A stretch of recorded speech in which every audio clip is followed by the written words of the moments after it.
Anaheim's really just part of LA.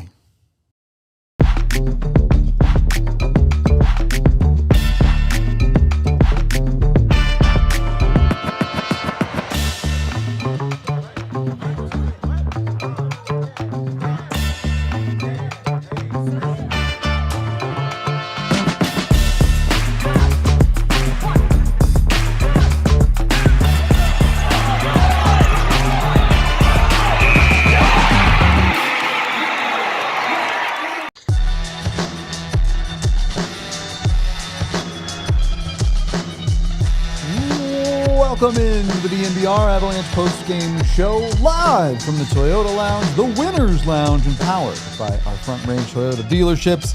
Bailey and Rudo coming to you as the Avs take care of the Anaheim Ducks. They win 5-1. It feels good to say. Yeah, the last handful of wins, while still wins, have felt long, drawn out, harder than they had to be. Mm-hmm. Tonight, the Avs just go out and take care of business. Not the game that I expected Me at neither. all, which is why I'm saying, like, this feels really, really, really good to say. Like, legs were there against a rested Anaheim Ducks. Keyword rested. Right. Like, and it wasn't just like a, 3-something, Is audio 3-1 frozen? win, Okay, but cool. Like dominant 6-1. This game could have been close if a couple of things went a couple of different ways, but it wasn't. The Avs did what they needed to do. I think some of the conversations the Ducks failed to do what they needed to do, but that's hockey. You don't have to be the best team in the league every night. You just have to be better than the team you're playing. Yep. Yeah. The Avs absolutely were better than the Ducks tonight, and the score reflects that. Let's get to the 60-second rundown here, and then we'll dive into all of the nitty-gritty details of this one. Game actually started out pretty slow for the Avs. I think they were getting outshot 8-2 at one point, including Anaheim getting 2 power plays, but the Avs survive those, do not give up a goal, and then are able to score first because Cale Makar's an alien. They keep up the pressure. They keep working. The Avs actually score a power play goal for realsies. Marty Necas from the half wall. Boy, are we going to talk about that. Oh, gosh, I have lots of thoughts about that, actually. It's 2-0 Avs. They've set themselves up well after the first period. The second period, probably the Avs' worst period of the game, but that's all relative. I don't think they played badly in it, but they do give up a goal early on to Anaheim. Stuff happens sometimes. It's fine. That's a great way to put it. You're not going to shut out every team every night. And they get that goal back late in the second thanks to depth extraordinaire Parker Kelly. It's 3-1 after 2. And like Bailey mentioned, I know we're over 60 seconds, but the legs did not go in the third. The Avs score less than 5 minutes into the third to make it 4-1 and seal it to make it 5-1 with Parker Kelly's second of the game. Just Avs maybe weren't in control for the first 6 minutes, but the last 54, I don't know how much better you can really ask. That first 6 minutes made me very sure that this was going to be exactly the kind of game I expected it to be. And again, I am pleasantly surprised at how this one turned around for them. Same. Scott Wedgwood was exactly what he needed to be in net. Yep. That the one goal he lets in is just, I don't know. It's one of those goals where if the Avs gave up 5 goals in this game, you're saying, hey, that's a bad one. That's one of the ones you need to clean up. That's the only goal you let in.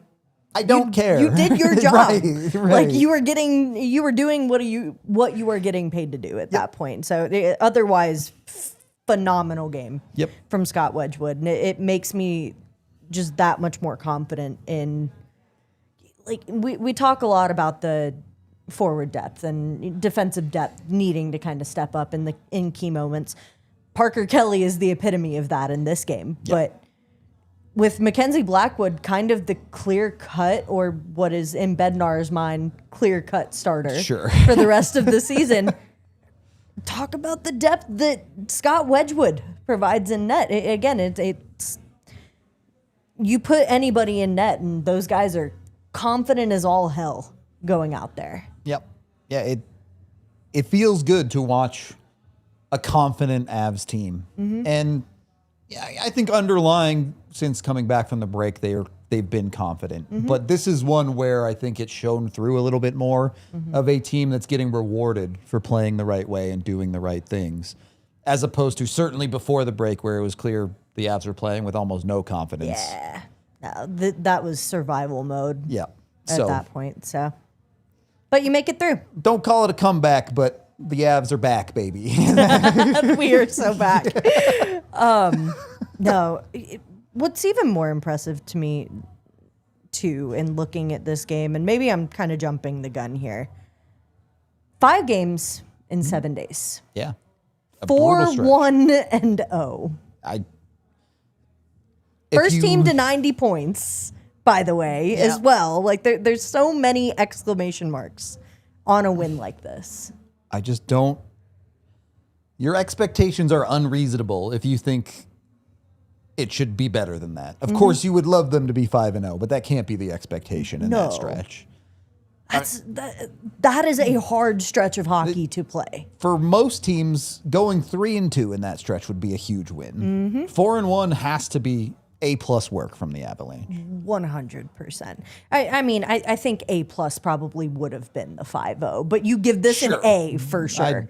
You passed with a 98. 5-0 is an S, all right? You're getting into the...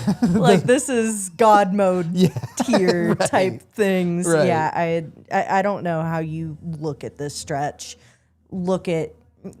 Again, you're dealing with all sorts of players and all sorts of different conditions hitting the ice for the Avs. And they were able to come together and piece together 4 wins out of 5 with 2 days of rest. Not enough. 2. Now they get 2 days off as the reward. They do. So at least there's that. Positives.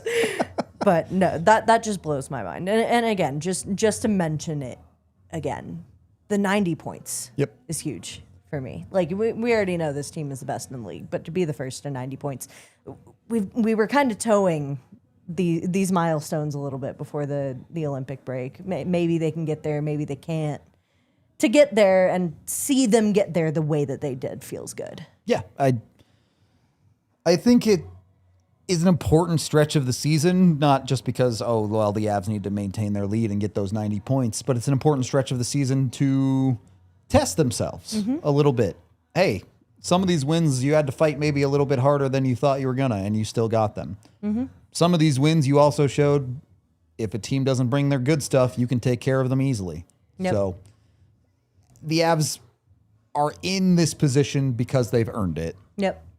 It's that simple on the standings conversation. On the actual team itself, boy, not a lot of negatives tonight on the whole. I really don't have a lot of big negative notes. One of the very few. You got to stop taking penalties, Josh Manson.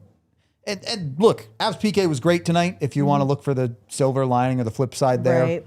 Did they get a little bit lucky at times? Yes, but sometimes it's better to be lucky than good.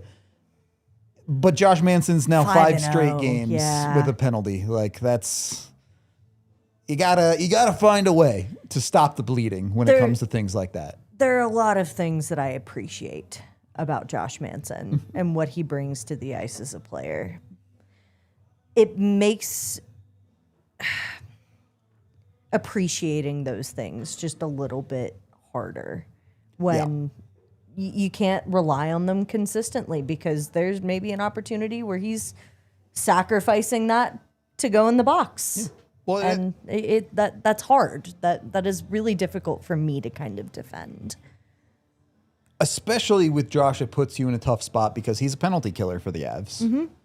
So not only are you putting your team on the penalty, but you're shortening your bench. You have one less defenseman to put out there and PK. And that leads to, it didn't turn out this way tonight, but that extra shift on a penalty kill for Cale Makar, or that extra tiredness of the legs.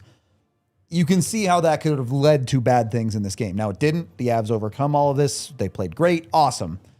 But you do need to be a little bit careful there. Yeah. So absolutely. Would like to see that cleaned up, but that's how deep I have to dig to really find negatives in this game for Colorado. I'm hesitant on how negative maybe this is. That second line, though. Valerian Nichushkin and Brock Nelson get on the board with points today. They did record points, for sure. But if we're talking about things that I maybe didn't appreciate from this game, they had their moments, but that second line overall is a very frustrating point for me. You need more. Yes, they got points. You got assist points because Cale Makar is awesome, not because the second line did a great play or anything. Yep. And yeah, it's despite the strong win, you didn't feel like, all right, we found a solution for Lekkonen's spot for the next couple of weeks, right? You still have that up in the air even after what you saw out of this game. So yeah, I don't know that it's a huge negative, like you said, but it's definitely something that's going to be on the mind for Colorado over the next 3 days and potentially longer. Yeah, it's just one of those, do not get me wrong. I'm very, very happy about this stretch and how they ended it. It's just one of those kind of nagging, frustrating points, like the rock in the shoe. I can be having a fantastic day, but rock in the shoe is still a rock in the shoe. Yep. And it's going to bug you. It's absolutely going to bug me until it's fixed. Yep.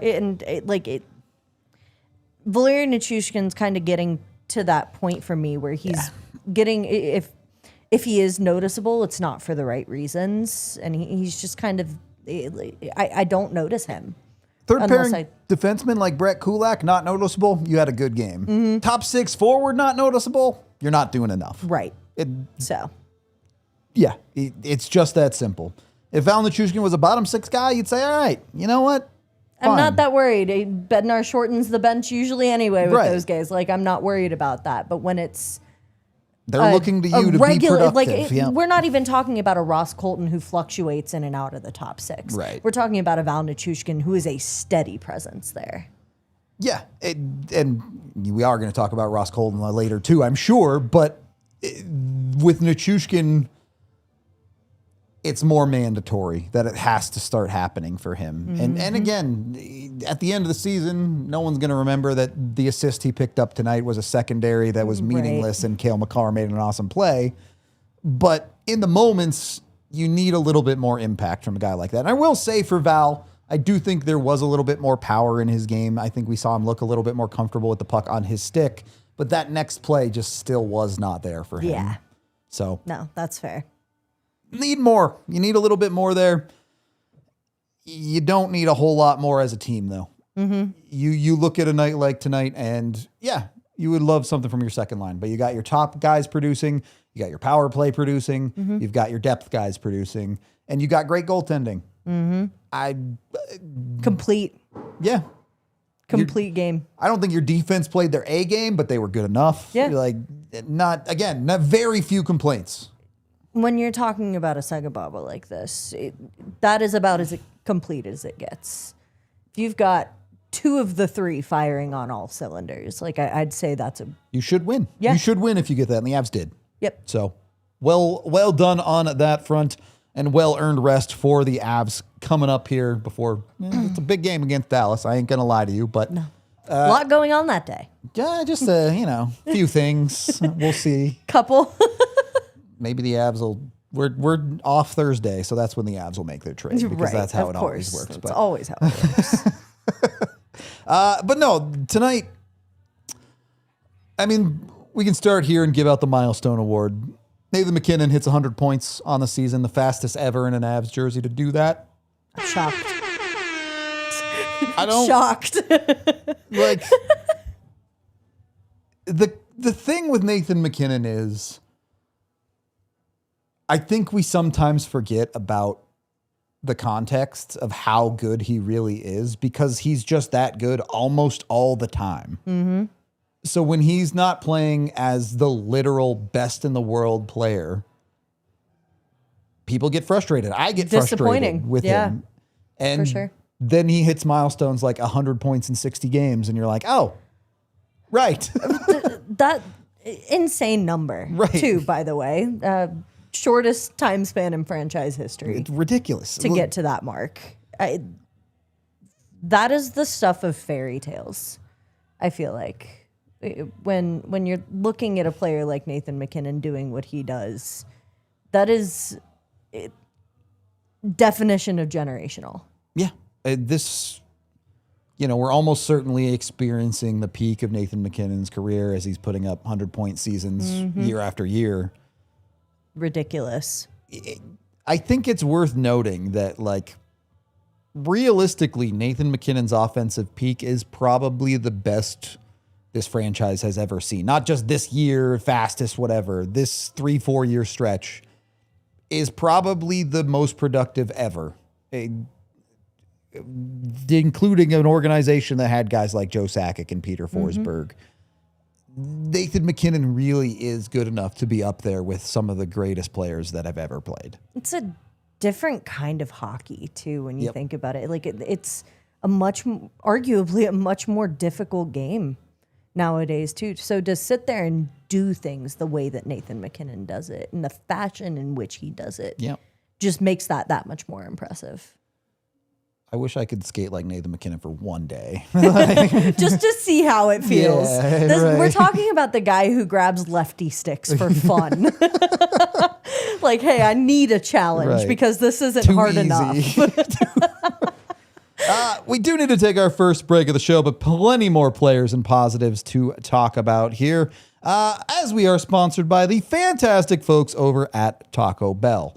Taco Bell's at it again. They've got the best innovation in the industry, and they're combining their savory, slow-roasted chicken inside a cult classic format with their new limited-time-only chicken bacon ranch street chalupas. It's the best of both worlds. You can get your set of 2 street-sized cheddar chalupa shells filled with slow-roasted chicken, flavorful bacon, freshly prepared pico de gallo, shredded cheese, and avocado ranch sauce. And Taco Bell isn't just limiting this Americana flavor combination to its street chalupa format, but why not get this pairing on your iconic nacho fries from Taco Bell? And don't forget to add one of the new items from the Taco Bell Luxe Value Menu, 10 items for under $3. The Luxe Value Menu at Taco Bell delivers bold, irresistible flavors and crave-worthy items at unbelievable prices. Nobody delivers everyday value and supports your hometown teams like Taco Bell. Live Moss at Taco Bell. And then, once you get the goods from Taco Bell, you're going home, you're burning the midnight oil, working on your business, you're going to need Shopify. Shopify is the e-commerce platform behind millions of businesses around the world and is 10% of all e-commerce in the U.S. You can get in with them right now, especially if you work in merchandise or particularly like collectibles. Set up. You don't want to use the marketplace apps out there. They take way too much of a cut. Shopify will give you more for less. You can start a $1 per month trial today, and they've got you covered with website creation, product descriptions, email and social media marketing. They even have AI tools designed to help you maximize sales. So if you're ready to sell, you're ready for Shopify. It even runs the DNVR merch store, which, by the way, go get ALLCITYNetworkstore.com and get some DNVR merch. After a game like today, 100 points for Mac, maybe the 8-bit McKinnon's up your alley. Maybe we need to make a Parker Kelly shirt also. We'll get to that. Turn your big business idea into, with Shopify on your side, sign up for $1 per month trial, like I mentioned, at shopify.com/allcity. That's shopify.com/allcity. Second period of the DNVR Avalanche podcast. Let's get into the 3 stars of the game. Star number 3. We already gave MacKinnon his own segment, so I gave this one to Marty Necas. I did think Marty Necas was really good today. I think he's been their best player since the Olympic break. But this is just an excuse to say it's Marty Necas' half wall on the power play now, right? That is... Bednar, after the Utah game, called it Mac's spot. He did, but... That is not Mac's spot anymore. I am sorry, Nathan MacKinnon. But I, as we were talking about during the watch along too, Nathan MacKinnon is such a team-driven guy that looking at the success that Martin Necas has had there, I can't say I'm sure he'd be disappointed, and you could see even in a game like this, that's where he gravitates to. That's where he's comfortable. He wants to be there. Yeah. He absolutely wants to be there. But if Bednar's saying, okay, for the good of the team, this is something we need to give a more definite look to, Okay. Well, and all right. And even if it's not 100% of the time, just deferring a little bit to Necas in that spot just helps Nathan MacKinnon get his feet moving. He was very dynamic in these power plays today. It was a joy to watch. I got excited, which is a new feeling. Strange for the Avs power play. And I know it's not necessarily relevant to this game, but all three of the Avs' last power play goals have come off of Necas' stick. Mm-hmm. So there's clearly something there. Sure, the one's an empty netter, but the other one is Marty Necas on the half wall because that was the game that Nathan MacKinnon was not playing in Utah. Mm-hmm. Look, we all love to super deep dive everything and look at all the analytics and try to find every single angle. Sometimes the guys scoring power play goals, use him. like that's it's as easy as that. Right. Really, this is not a complicated situation at all. If it ain't broke, don't fix it is my mantra here, I think. Yep. And we saw it during the Olympics. We've seen it the last 4 games. Yep. And that just works there. There's something about it. Like he has the vision to make it work there. And he is a very dynamic skater, don't get me wrong. But there's something magical about being able to see Nathan MacKinnon moving, handing that over to Martin Necas while it's working. MacKinnon has his one cut through the middle. And they didn't score on that power play or whatever, but you watch how much space it creates by Nathan MacKinnon just moving his feet a little bit. And it's like, this isn't rocket science, guys. You break up the PK. Like we talk all the time about trying to make these power plays look more dangerous. Not just be more dangerous, because they're finding dangerous opportunities. Sure. But looking the part and being able to actually physically break things up. Yep. And create that a little more easily so they're not chugging their way through to the net. Like it's really fun to watch. It is. This whole game was quite fun to watch from the Avalanche perspective. Mm-hmm. Star number 2, depth man himself, Parker Kelly, another multi-goal game. Just huge for the Avs. The second one, kind of a freebie stat patter, sure. But still, putting the Avs in positions to win. And when you see a third period where the Avs are supposed to be tired, it's supposed to be a Sega Baba, they're supposed to run out of gas, and it's supposed to be Anaheim pushing. It's guys like Parker Kelly that just have a motor that will not turn off, that keep those legs turning over, that put Anaheim on the back foot in the game where they should be the team pressing. And those guys doing that work is how the Avs get easier games. Parker Kelly has been such a bright light in these 5 games. Yep. Which is just another check mark on the incredible season that he has had. 15 goals, by the way. Yep. 15 goals. 25 points. That's for a guy who has been a 4th line mainstay pretty much for this entire season. There are 22 games left. It's entirely possible that Parker Kelly could get to a 20-goal season. Mm-hmm. And I wanted to take this conversation because we do have Lecky out of the lineup. Mm-hmm. He's going to miss the next couple of weeks for the Avs at minimum. We've seen Ross Colton up there. We've seen Victor Olofsson up there. Victor Olofsson has 11 goals? Ross Colton has 7. Parker Kelly has 15. Now, I understand stylistic fit is a factor, but I think Kelly played 16 minutes tonight. At what point do you just put that guy on your second line? Yeah. Wonder how much that elevates his game, being able to play next to a Brock Nelson. Or I kind of worry it might deprecate his game more than elevate it. But if it works, I mean... Kelly's one of those guys who can be very fluid, though. Sure. So I think it's a big change to move him up. But me being the cheerleader that I am for that guy, just not just a great locker room presence, but I mean, again, look at what he's doing this season. Stats are just off the charts too. I want to point out there's only one other season that he has played in his NHL career that has ended in the positives for the plus minus. He is at a plus 11 this season too. Must be nice playing for the Avs. Yeah, just unreal numbers for Parker Kelly. Unreal season. He is the lowest paid forward too.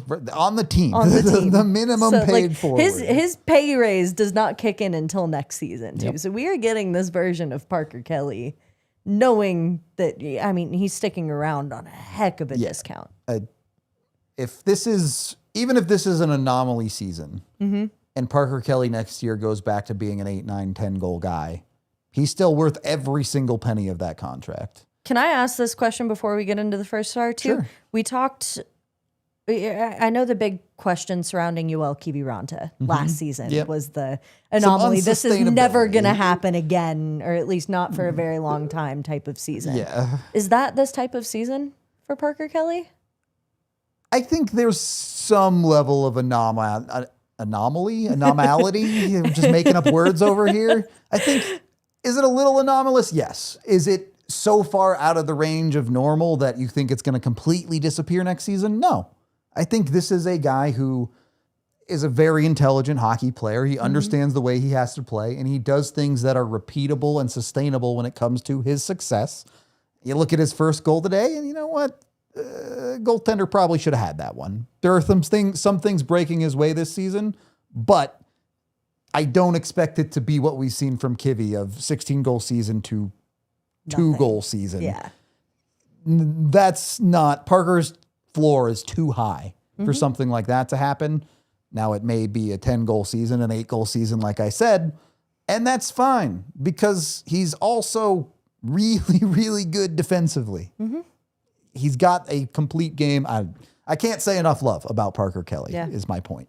So it's just crazy to think about it. Like, again, we're at game 60 of the season. There are 22 left. He could hit a 20-goal season. Like, that is not out of the realm of possibility for Parker Kelly. And I think there's enough there that you're saying, look, this guy isn't really a middle six guy. Let's not get ahead of ourselves. He's probably a bottom six guy still. In a pinch like they're in now, I'm absolutely down to try him in the second line spot. But when it gets down to crunch time, the playoffs, wherever it may be, there's a set role for him. Right. Yeah. So agreed. We'll leave it at that. Gotta love Parker Kelly. First star of the game. It's going to Cale Makar. Okay.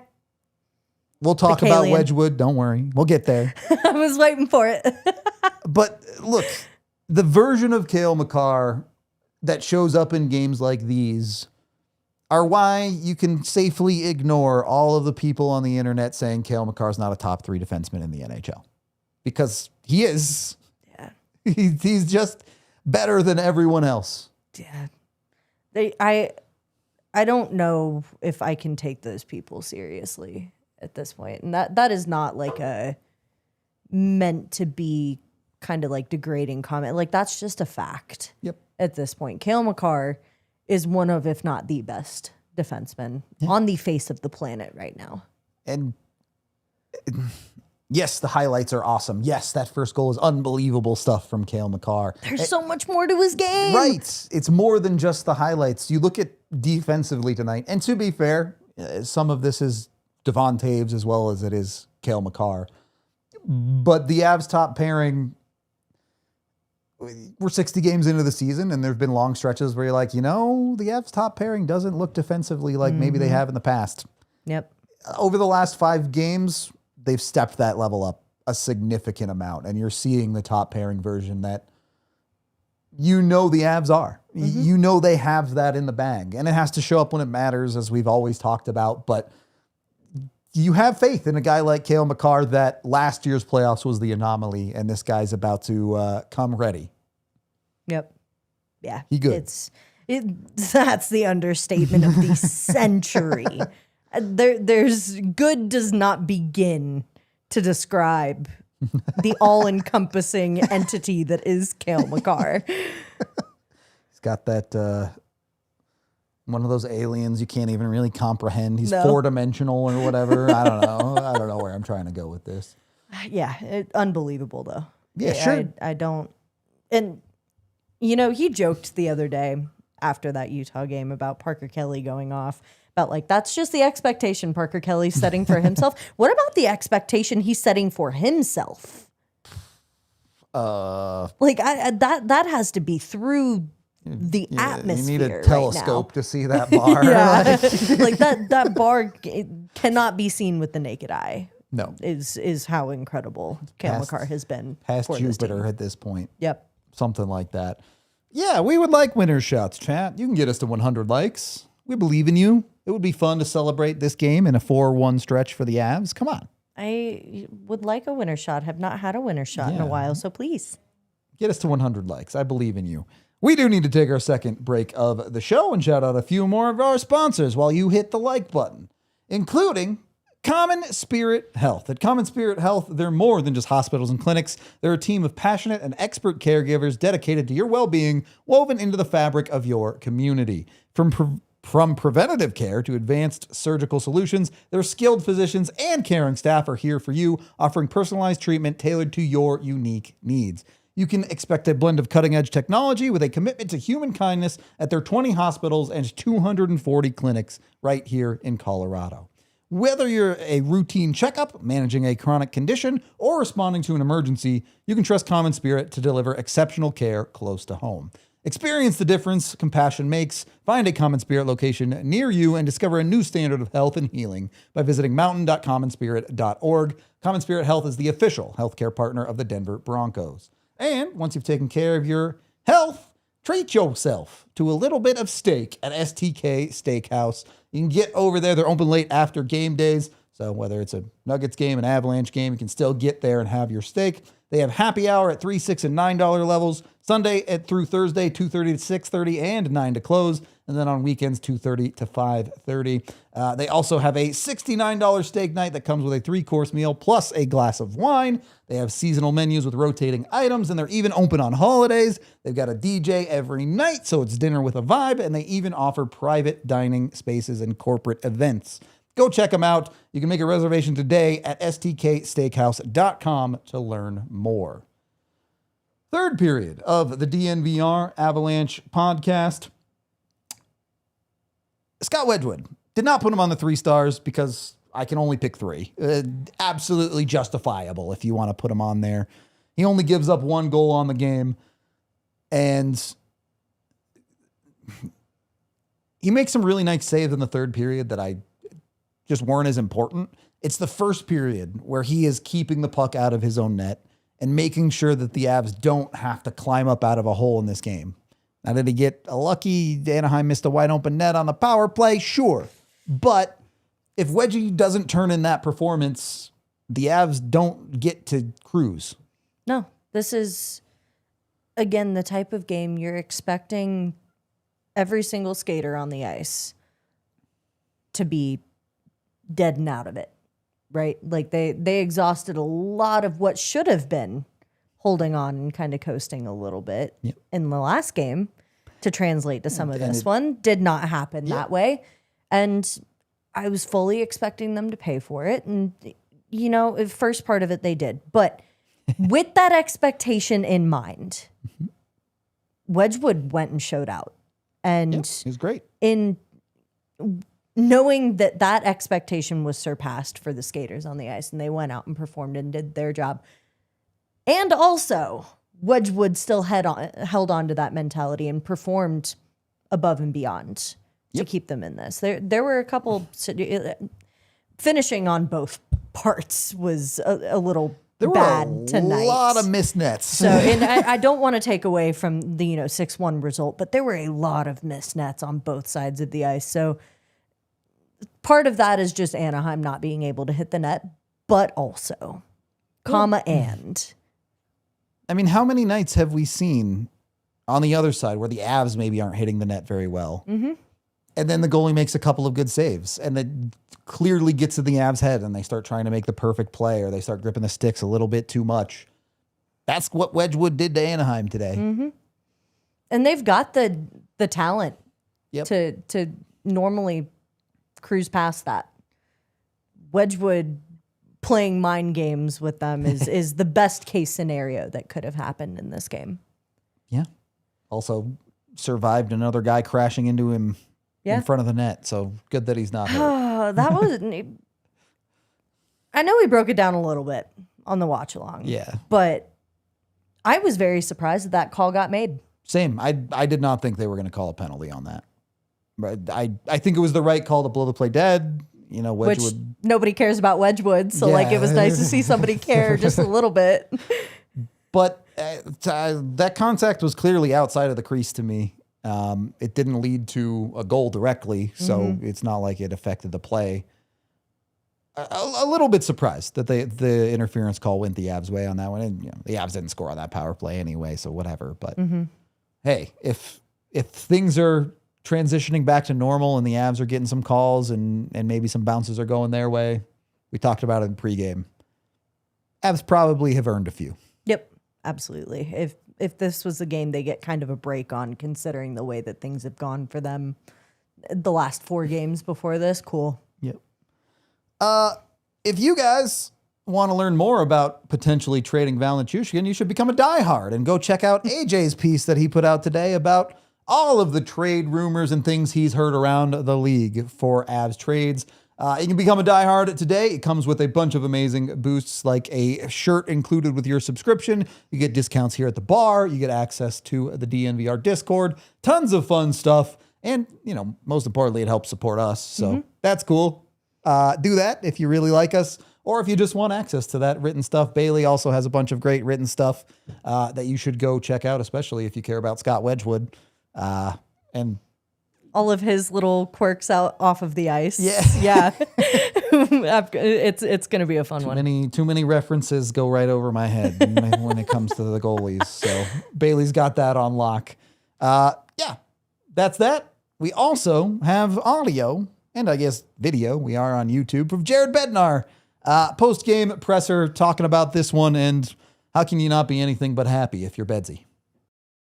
Start the game, what did you like after that? Yeah, so like I think they probably had the first 5 or 6 scoring chances of the game. We're kind of standing around a little bit, and they're coming at us with a good start, and then we took 2 penalties, which made it even worse.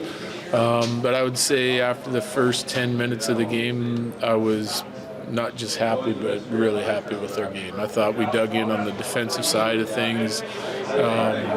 We made some nice plays. We were patient with the puck in the offensive zone, executed well. Power play gets us a goal. There's lots to like, especially in the checking part of our game, getting above pucks in the neutral zone for the last 2 periods or 2+ periods. I thought was really good. You talked a lot about that 5 and 7 stretch, and you're coming out of it with 8 points. I have to imagine you're pretty happy with what you've seen from this group for this stretch here. Yeah, for sure. Especially coming out of that break, because you're always hoping for the best, but you just never know, what you're going to get. Especially in our situation with so many guys going to the Olympics, like we didn't know what the fatigue would be like. You have practice for 5 or 6 days for the rest of the guys, but that was such a small group. It was difficult to do a lot of 5-on-5 stuff. We hit the ice in the Utah game and we hadn't had our team together at all, not for 1 minute before we played, and when we were right into a back-to-back, so we still haven't got our team on the ice together except for 1 pregame skate. So I think they've handled it real well. There was significant amount of maturity from the group and focus coming into this stretch, and now we're through it and getting ready for one of the biggest games of the year, Friday against Dallas. Your team is, your record speaks for itself, but when you look at your club, is there a feeling like, yeah, we're really, really good, we're heads above everybody else? I don't think any team in the league is heads and shoulders above anybody else. I think you have to earn it and prove it every single night when you come to play, or you're going to get beat. So that's one of the reasons why I'm proud of this group, because we have a great record, no question, and guys aren't satisfied, right? We have a bigger picture in mind, and we're prepping for the long haul here and what's to come in playoffs, which is going to be difficult opponents, especially in our division. So I think we're still fine-tuning and working on our game, and the guys are still focused on getting better as the year goes on. Does it feel like you're finding more and more positives to pull out of the power play right now? Well, that's 3 and 4 nights, 5 nights. There's definitely positives, no question, but we're still building it. Like I said, I told their guys, we're not taking the baggage in from 50 games or whatever. Like when we came out of the break, It was a hard restart. We're focused on very specific things and expectations on what we want to see. And we're seeing enough things, and pucks are starting to go in for us here. So we're pretty happy with that. And now we got to keep building and making it better and better and more dangerous on a nightly basis. What are the next couple days like? The next time you guys play, things might be different. We're in a pregame skate in Dallas. We're taking tomorrow off, and then the guys got a recovery gym workout plan the next day. We're not going to touch the ice, except for maybe our goalie and a couple of the guys who we're hoping to get back in the lineup here in the near future. So we're going to get some rest after that 5 and 7 with all the travel. We're staying here for an extra day. And we're going to try and be as energized and ready to go as we can be for Dallas. That's our focus. Management worries about the rest. C-Mac said that, before he got hurt, Gabe was playing his best hockey, and it seems like he's come back from the Olympics playing maybe even better. Does it feel like he's finding new levels that he's hitting here? He is. I really liked the way he was playing before he got hurt, no question. That looked like Gabe of 3.5 years ago, right? And he looks like that now. I mean, he was all over the ice tonight. Excellent defensive game from him. He chips in again. He's making an impact at both ends of the rink. And, that was kind of what we talked about going into the Olympics, that we were really hoping that he would be healthy enough to play, number one, because I know he wanted to get a crack at the Olympics and represent his country. Number two, for me as his coach, there's no rust coming back then. You're playing some of the most intense hockey you can play on a world stage, and he handled that well, and he's come back and he looks great. So that's a very positive sign for our team. Coach, thanks, Jared. Go ahead, Jesse. Thanks, Jesse. It was hard to tell what happened with Lucky there. It looked like he got tied up. Is there anything else you can share with what actually led to that injury? Yeah, it's an upper body injury, and he's out week to week. Good stuff from Betsy there. I like cheeky Betsy. I do. Yep. But he's talking about Landy there. I want to talk about Landy as well. Mm-hmm. 6 points in 5 games now. Actually, did he have multi-point game night? I'd have to double check. He certainly scored over a point per game since the Olympics. Either way. So it'd be 6 points in 5 games. Still pretty good. Certainly not disappointing. No, not. Oh my God. Gabriel Landeskog, something I know I've preached for a majority of the season, is such a multifaceted piece of this locker room. Talk about a Swiss Army knife. Yep. Not only are you getting decent production, a big factor going into this, one being he hasn't played in 3 years. So any sort of disappointing season shouldn't be disappointing with what you're getting out of him, given the fact that he has not missed many games or any games due to that specific injury. Second off, not only is he wearing the C, so there's a loud voice coming from that side of things, but you see how much an impact he has on the other voices that come out in that locker room as well. There's so many things that Gabriel Landeskog brings to this team that is not just due to assisting on goals or putting pucks in the back of the net. Oh, wow. Nathan McKinnon and Marty Necas had their worst stretch of the season when Gabe Landeskog was out. Whoa. Crazy. Shocking. Whoa. Who'd have thunk it? No, there's something to be said about, they're able to win games without him in the lineup. Like, that's not it. Look at the last 3 years. Even though that stretch when he was out with his rib injury was, one of the worst for this team, they still won some games. They still looked okay in some games. But there's something to be said about how much Gabriel Landeskog works as the glue for this team as it is currently constructed, as it currently works. Not just on the emotional level, which very clearly is the case, but another guy that he's playing on your top line right now. I'm calling it the three-headed monster 2.0 with Necas and McKinnon. Yep. He can also drop down to your third line and do that job and be a super effective adult for that line if that's what you need. He can play anywhere in your lineup and find ways to be effective. And while the start of this season was slow production for him, again, you have to understand with Landy, the only way that this could have been a disappointing season was if he couldn't play hockey anymore. But now in his last 30 games, he has 24 points. Yeah. Did it take him some time to get back up to speed? Sure. And now he's back to being a legitimate top 6 productive player. What more do you want from him? Do you want a Nathan McKinnon level of production? Because I hate to disappoint. Do I want that? Sure. Is that realistic? Absolutely not. Like when we look at the kind of player Gabriel Landeskog is, that is just not feasible. No. Not feasible at all with the way that he plays the game. Yep. What more do you want from him with that context in mind? I don't know. I don't have a good answer for that. I think Landy is doing better than you could have ever expected. No, this is a stellar season for him. Not the best, but that's standards are high, and there's a lot of other contexting factors here. Yeah. So with everything in mind for what Landy has provided this season, I don't know how you can look at that and call it disappointing. It is. I am baffled. I am shocked. We've given it too much airtime as it is, probably, to be honest. So we'll move on. Chat, there's still time. You can still participate in Taco Tuesday if you order tacos in the next 22 minutes.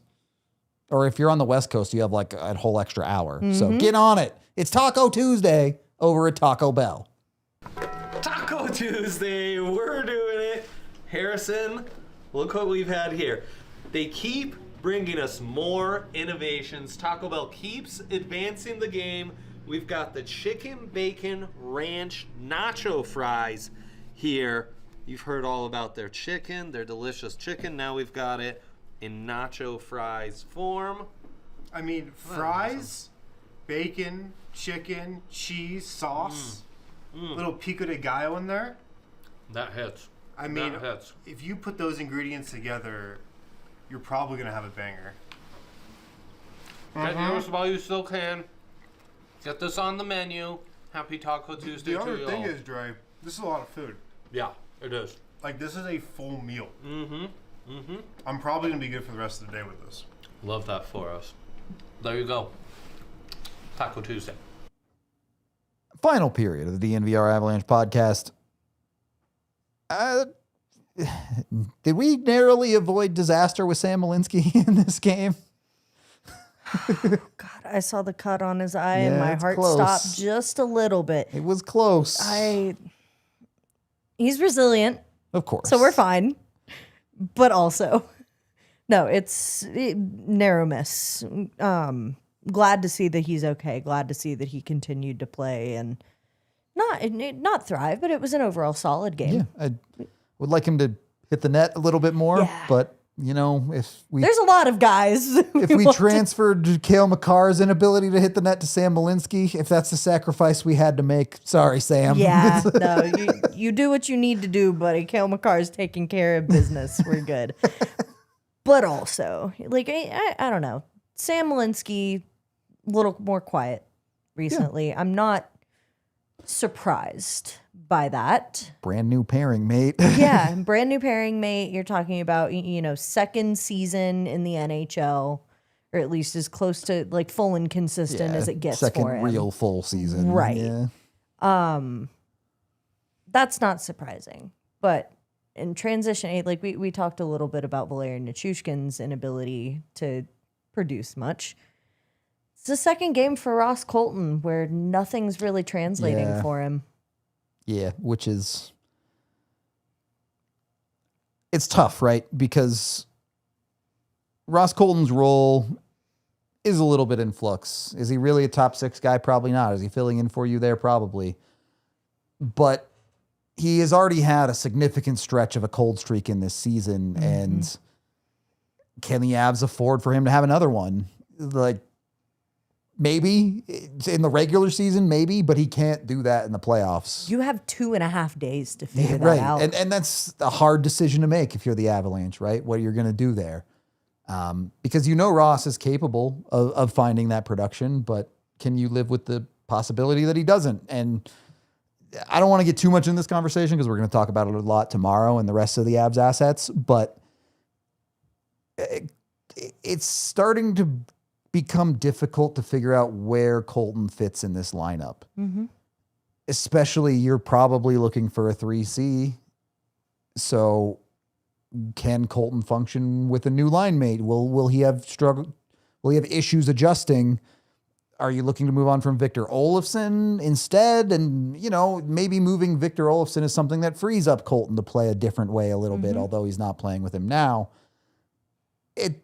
Look, I do not envy C-Mac's job when it comes to making that decision. I'll leave it at that. No, it is difficult because there are so many what ifs surrounding Ross Colton. The potential that he has as a guy, and again, don't want to dig into it too much, but there is so much potential there for a guy like him. As the lineup currently stands, you put in flux that if he sticks around, you're taking the bet that the finishing improves. You're taking the bet that he continues, like outside of production, like the on ice product you're getting continues to, sustain. Well, I don't know as though I'm wholly comfortable, and I love the potential of Ross Colton. I don't know as though I'm wholly comfortable with that. Well, and it's tough when you compare to, we had Colton and Jack Drury on the same list of guys who you need more of in this pregame, right? Mm-hmm. Ross Colton has not recorded a point since the Olympic break. Jack Drury hadn't either. He finds his way to 2 assists in this game. And do I think Jack Drury played the best game ever and it was awesome? No. But you have to be able to find your way to some of those cheap points at times. Mm-hmm. And it just seems like Ross Colton is struggling. He's either a step behind it, he's getting a little too cute with it, taking a little extra time, or it's not on net. Yeah. Like you wonder how much it comes down to just simplifying versus he's just out of it. Yep. And I know his point totals are not horrible, not where you want them to be, but part of Ross Colton's game is he's a goal scorer. He's a guy that the Avs paid him to be a 15-plus goal scoring guy, and he's sitting on 7 goals right now this season. Jack Drury has more with 8. We already talked about Parker Kelly blowing them both out of the water. Someone like Victor Olofsson has 11. Of those guys who you're asking to score goals in the depth of your forward core, Ross Colton should not be that far down the list. No. So a little bit of a tough fit right now for Ross. I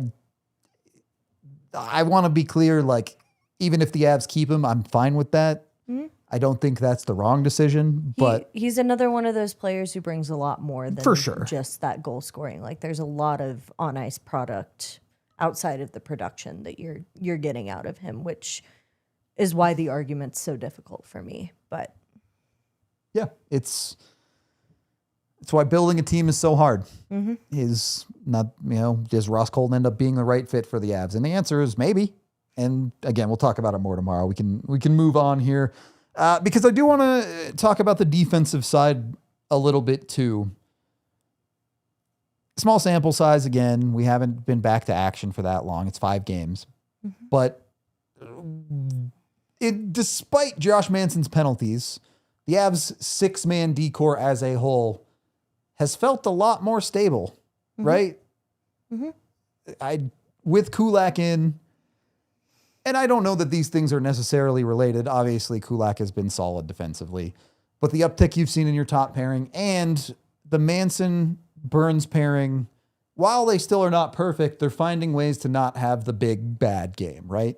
They haven't had the big, bad game in a while, which I'm very proud of. Yep. Fantastic for them. Outside of the penalties that Josh Manson has taken, I think he's been phenomenal. I agree. Kulak is one of those interesting ones, and as much as I love what Sam Girard, in part, there were moments where I really loved what Sam brought to this team. Totally. I think there's also something to be said about the defensive liabilities there as well, and knowing what you're getting versus giving away in that regard, I think can sometimes be a breath of fresh air. Yeah. For a team. we talk about that a lot in systems of sometimes you just need something shaken up to make a reset happen.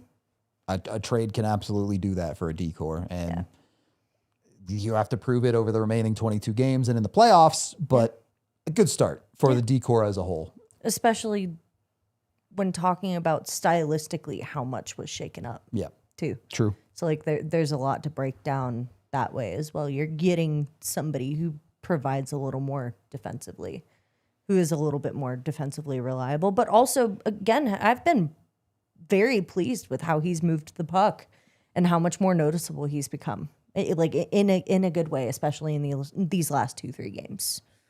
Yeah, no real notes on Kulak. I don't think he's been particularly great, but I think he's been solid and exactly what you signed up for. Yep. Moving into the final portion here. First of all, 3 more likes. You're almost there. You can do it, chat. Secondly, I am not the woo-woo guy on the podcast, but full moon magic confirmed works. Oh god, I didn't know where that was going for a sec. No, yeah, lots of. I'm not much of a horoscope and witchy magic person myself either, but you take what you get, right? If that's what we can credit to, maybe that's the credit more often. We start watching moon cycles or moon phases a little bit more, and that's the key. I don't know. I'm reaching here. Yeah, I don't believe in that stuff, but I do believe in if the Avs have some weird thing that's working for them, and whether it's actually true or not, if it makes them score on the power play, great. I'm here for it. As AJ mentioned, maybe I do just need more birthdays. Look, your birthday is now with Allie's on every day of the year until the Avs don't score on a power play, okay? That's what we're going with. Oh, gosh. 84 by the time it doesn't work anymore. I'm sacrificing myself, guys. You're welcome. They have to be made to win a cup, all right? Who knew that's all it took? And that's going to be the key, right? Too like I love that the power play's been working. I love that that's been the key. How consistent can it be? It's got to be. It's got to find some, right? Yeah. Like you can't have a good week of power play and go right back to it being what it was. Yeah. We got really scared in a moment during this game too, because you see Necas start out in that half wall position. Then they put Mac back there. Then they put Mac back there, and it switches mid power play, and what's going on, and I was seething there for a little bit. I don't blame you. I'm looking at this and I'm like, this obviously works, and it worked out, and I'm glad. Hopefully, they're getting to a point where they can look at the on ice product and be like, obviously something works here. Obviously, this is. I mean, it's fantastic. Yeah. So has to be consistent. If that's what it takes, I will happily parade my birthday around for the next month, 2 months, 3 months, if that's what it takes to get the power play going again. Absolutely. I'm glad you're ready and willing on that. I hate my birthday, but I'll like it now. It's fine. Look, Avs are in a great spot. You just went 4-1. Yeah, I know Dallas is winning a ton, but they will lose games eventually too. No team is perfect, including the Avs. But I think the proof is in the pudding over this last stretch of the Avs can comfortably put the slow part they had behind them when it comes to leading into the Olympic break. And they're still really good. Yep. Cheers to that. Cheers. Thank you for the winner shots, chat. We appreciate y'all getting us to 100 likes. Get your medicine from Dr. Dubs. There we go. All right. That felt good. I think we have one super chat, and then we'll get out of here. $2 from Ryan, who says, more unexpected. Kelly's 15 goals or he corrected Kivi's himself in 16 chat later. goals. He did. Kiwi. I think Kivi's is more unexpected. If Kelly gets to 20, that's the more unexpected Yeah. of the two, absolutely. So, Which again, very, very feasible, like within the realm of possibility for this season. 5 goals in 22 games to do it. Jeez. He could. He absolutely could. So. All right. Let's see it. We finished another one, chat. We appreciate all y'all hanging out with us. Tomorrow, again, we'll be back discussing all of the Avalanche assets. We kind of talked about trade targets, but what can the Avs realistically give up? And then, Thursday off and Friday's trade deadline. So we'll be live for 1 billion hours that day. Yep. There we go. It goes quick. We'll get out of here. This has been the DNVR Avalanche podcast, live from the Toyota Lounge. We'll see you tomorrow in 9 minutes. We all silly like the mayor.